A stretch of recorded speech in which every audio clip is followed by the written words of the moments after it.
జ్యోతిషాస్త్రరీత్యా ద్వాదశ రాశుల్లో 12వ రాశి అయినటువంటి మీనరాశి మిత్రులారా, మీరు పూర్వాభాద్ర నక్షత్రం 4వ పాదం, ఉత్తరాభాద్ర నక్షత్రం 1, 2, 3, 4 పాదములు, రేవతి నక్షత్రం 1, 2, 3, 4 పాదాలకు జన్మించిన మీరు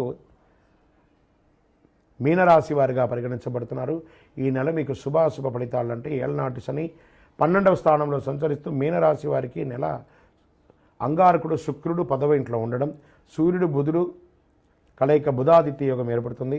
2వ ఇంట్లో బృహస్పతి గ్రహం, శని స్వంత రాశి అయినటువంటి 11వ ఇంటికి అధిపతిగా 12వ ఇంట్లో కూర్చున్నాడు. రాహు మీ జన్మ మొదటి ఇంట్లో కూర్చున్నాడు. ఆర్థిక పరిస్థితి మెరుగుపడుతుంది మరియు మీ ఆదాయం పెరుగుతుంది. మీకు ఉపశమనం కూడా పొందుతారు. కెరియర్ బాగా ఉంటుంది. కానీ బాగా గుర్తుపెట్టుకోండి, కానీ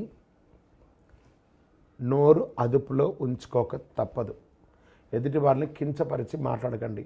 మీకు స్వతహాగానే బాగా మిమ్మల్ని అలంకరించుకోవడం, ఈ కాస్మెటిక్స్ ఎక్కువ వాడడం, లేదా బట్టలు అవన్నీ కూడా చాలా చక్కగా వేసుకోవడం, ఇవన్నీ మీకు అలవాటే. అది శృతి మించకూడదు. దానివల్ల ఇబ్బందులు వచ్చే అవకాశాలు కనబడుతున్నాయి. విద్యార్థులకు చాలా బాగుంటుంది. కుటుంబ జీవితంలో భార్యాభర్తల మధ్య కాస్త సఖ్యత లోపం, అన్నదమ్ములు అక్క చెల్లెల మధ్య మిశ్రమ ఫలితం, ఆస్తిపాస్తి తగాదాలు వచ్చే అవకాశాలు ఉన్నాయి. ఆర్థిక పరిస్థితి మాత్రం అద్భుతంగా ఉంటుంది. మీరు వృత్తి చేయండి, ఉద్యోగం చేయండి, ఎలా చేసినా మీకు భగవానుడు మీకు సంపూర్ణమైనటువంటి ఆర్థిక పరిస్థితిని ఇస్తున్నాడు. ఖర్చులు కాస్త అదుపులో ఉంటుంది. నెల మొత్తం ఆరోగ్యం మీద కాస్త ప్రభావితం చేస్తుంది కాబట్టి జాగ్రత్త. పెట్టుబడుల విషయంలో ఒకసారికి 4 సార్లు ఆలోచించి పెట్టుబడులు పెట్టండి. కొత్త పరిచయాలు ఏర్పడతాయి. ఎవరితోనైనా మాట్లాడేటప్పుడు, చట్టపరమైన పత్రాలు సంతకం పెట్టేటప్పుడు 1కి 2 సార్లు ఆలోచించి పెట్టండి. ఆహార విషయంలో జాగ్రత్త. బయట ఆహారాలు తినేటప్పుడు జాగ్రత్త. విద్యార్థులకు ఇది ఒక మంచి సమయం. గురుబలం చాలా అవసరం మీకు.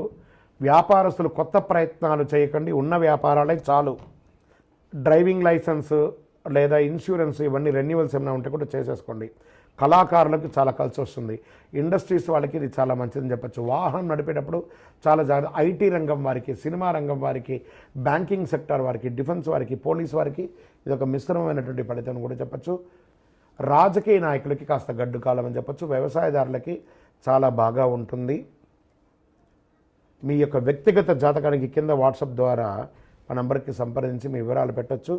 మీ యొక్క లక్కీ డే అని చెప్తే ఆదివారం మీకు చాలా కలిసి వస్తుంది. లక్కీ నెంబర్ 2 మీ యొక్క లక్కీ నెంబర్ అని కూడా చెప్పచ్చు.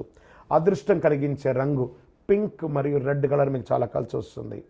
చంద్రాష్టమం ఫిబ్రవరి 1, 2, 2024 2:32 మధ్యాహ్నం నుండి 4/2/2024 1:04 ఉదయం వరకు. మరియు చంద్రాష్టమికి ఈ నెల మళ్ళీ రెండోసారి కూడా వస్తుంది. 28/2/2024 రాత్రి 9:10 నుండి 2వ తారీఖున 3వ నెల 2024 8:17 వరకు చంద్రాష్టమం ఉంటుంది. కాబట్టి ఈ యొక్క 4.5 రోజులు చాలా జాగ్రత్తగా ఉండవలసినటువంటి యొక్క సమయం. మీ ఇష్టదైవాన్ని ప్రార్థన చేయండి. కులదైవతానికి ప్రార్థన చేయండి. ఆ శని భగవానుడికి, ఎందుకంటే 7.5 నడుస్తుంది కాబట్టి శని భగవానుడికి తైలాభిషేకం చేయండి. 19 శనివారాలు 19 ప్రదక్షిణాలు నవగ్రహాలకి తిరగండి. ఇంకనూ సకల దోషాలు తొలగి ఆనందంగా ఉండడానికి ఐశ్వర్య సిద్ధి పంచధూపంతో ధూపం వేయండి. విజయోస్తు.